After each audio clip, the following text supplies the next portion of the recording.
You to come on for the meeting, and I was getting some coffee, and that made me think of the fact that I just have to tell you this story.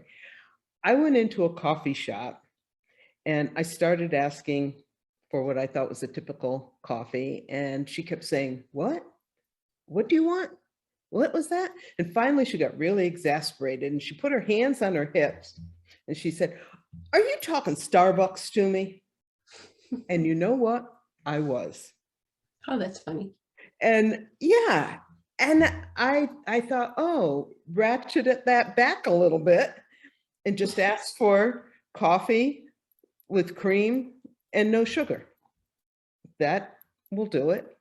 So that got me thinking about how often I'm talking Starbucks and not even realizing it when I'm being a veterinarian and when I'm being a dog trainer. And I was wondering if you have the same experiences. I do. I do. Sometimes you forget your context or where you are and perhaps your audience.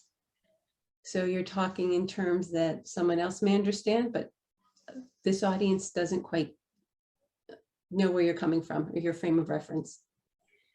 Yeah, and it's I hear myself still doing this even now, although I'm hyper aware of it. And I'll be working with a student with a recalcitrant, I can't even talk right now, recalcitrant dog. And is that talking Starbucks to them? Well, your dog is recalcitrant. And I'm going to think, well, yeah, in a Yeah. way it is. Comes from being an English major, and some of these words are just part of my vocabulary. But that's what happens also when we learn a topic and we learn it well, and we're dog trainers or we're animal behaviorists, and we start saying, well, this behavior has function. And they look at us and they say, what? And we've used words that are normal words, but we've used them in a context that they don't understand. And so we have to rephrase that. Yeah. And that's when it can get a little intimidating. I think, yeah. And that's also where I've been of the thought recently that a lot of our certification courses ought to start including human psychology, or we get that map of this is what a dog looks like when they're afraid. This is what a dog looks like when they're going to bite you. Look at the tail, look at this, look at that. We need one of those charts for people. And I think in order to hang up your shingle, so to speak, is that we also need courses in human behavior. How do we work with our clients? I think that other end of the leash is important. And just giving some consideration and some kindness to the people we work with. Yeah, don't you think though that maybe it goes beyond consideration and kindness even? Of course, kind of observing the people we were talking about.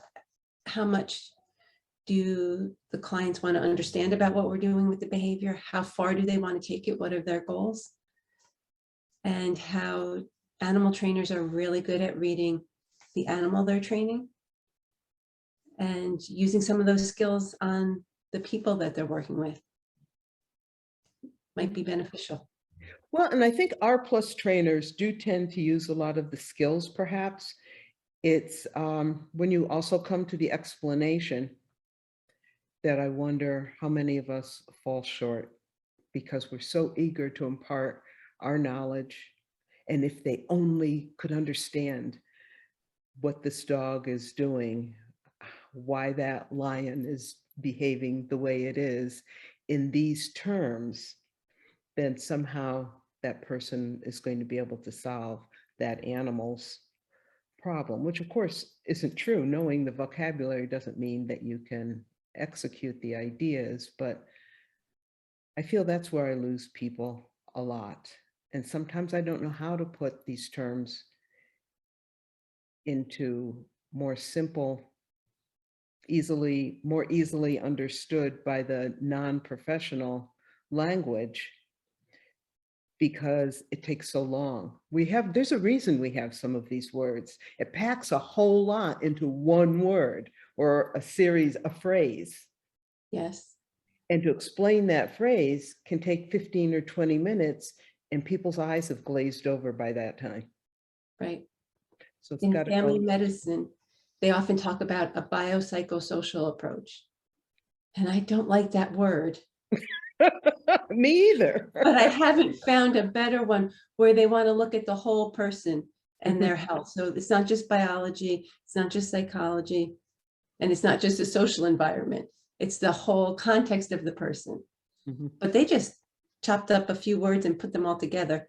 So maybe one day there'll be a more eloquent word for that.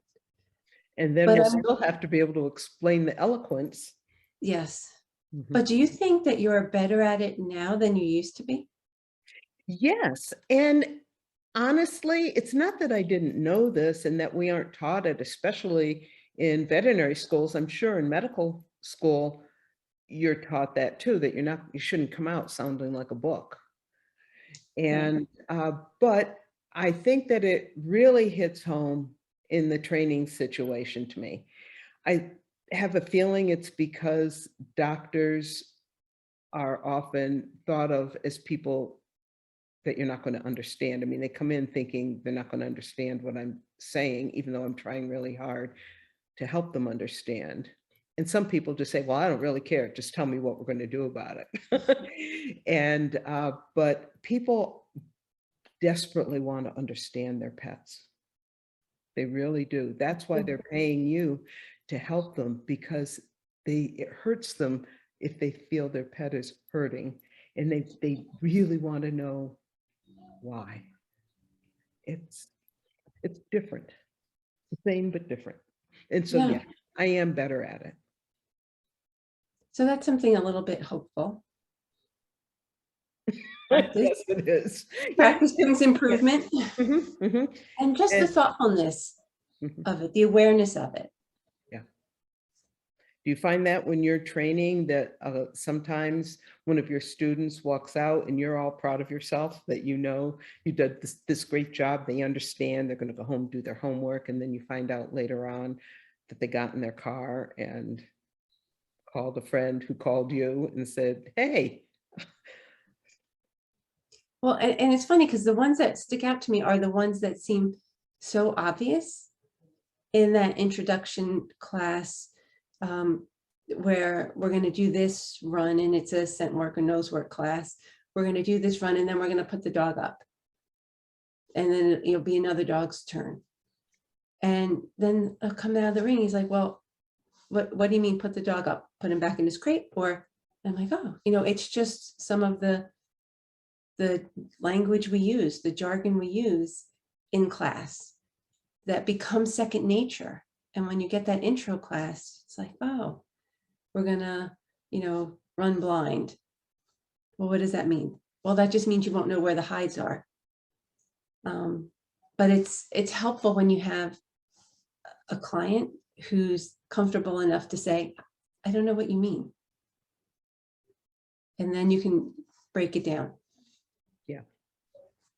Sometimes you just have to look for the body language and that confused. Look. But you often don't get that. Yeah. Right. So it is something to think That's about. the secret right there. And so my advice to all of you listening to this is watch for the times when you're talking Starbucks and try to step back from that and talk McDonald's. Okay. Okay, that's all we have for today. Yeah. Yeah. Thank you.